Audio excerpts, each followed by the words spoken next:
The Transcendental Argument for God, TAG, contends that the laws of logic are universal, unchanging, and reflect the eternal nature of God. This has been a powerful line of reasoning in Christian apologetics, especially developed by thinkers like Cornelius Van Til and Bahnsen. TAG holds that for logic, morality, and science to be meaningful, the existence of the Christian God must already be presupposed. But here's a critical question. Is the logic we use, our 3D human logic, actually universal? Must it be? The formalization of logic by figures like Aristotle took place within a worldview that placed Earth and humanity at the center, a geocentric and anthropocentric perspective. Though TAG itself was articulated in the 20th century, it still carries the weight of this heritage, assuming that human logic maps directly onto divine logic. But modern cosmology has shifted that view. Today, we inhabit an eccentric universe, a cosmos in which Earth is neither the physical nor epistemological center. Moreover, advances in physics suggest that our 3D reality might be just a slice of something much deeper.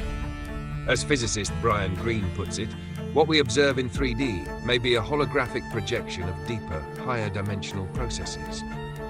This challenges the assumption that our logic, crafted in and for our dimension, must apply universally. Consider this analogy. Imagine a 2D world, a flat plane inhabited by flat beings. Their logic works perfectly in 2 dimensions, based on straight lines and flat surfaces. But introduce a 3D being and confusion ensues. A sphere passing through their world appears as a dot, then a circle, then a dot again. To them, this seems impossible, but to the 3D being, it's completely logical. The problem isn't with logic itself, it's with dimensional limitation.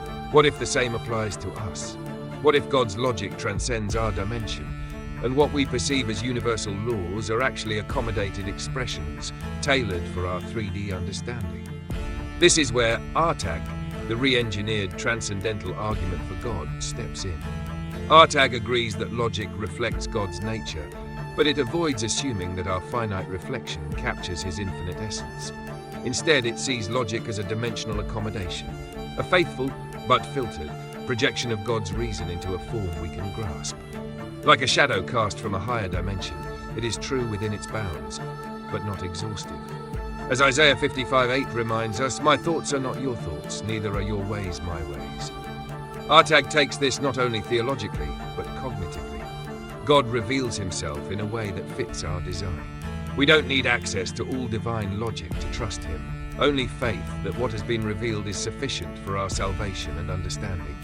As Hebrews 11:1 says, faith is confidence in what we hope for and assurance about what we do not see. That includes the unseen dimensions of God's rationality. RTAG builds on TAG, not by rejecting its foundation, but by humbly updating it for an eccentric, multidimensional world. Want to go deeper? This is just a glimpse of the ideas in my upcoming ebook, Re-Engineered Transcendental Argument for God, where classical apologetics meets dimensional logics and modern analogies. Follow me for updates, insights, and previews from the book. Let's rethink the foundations of reason, one layer at a time.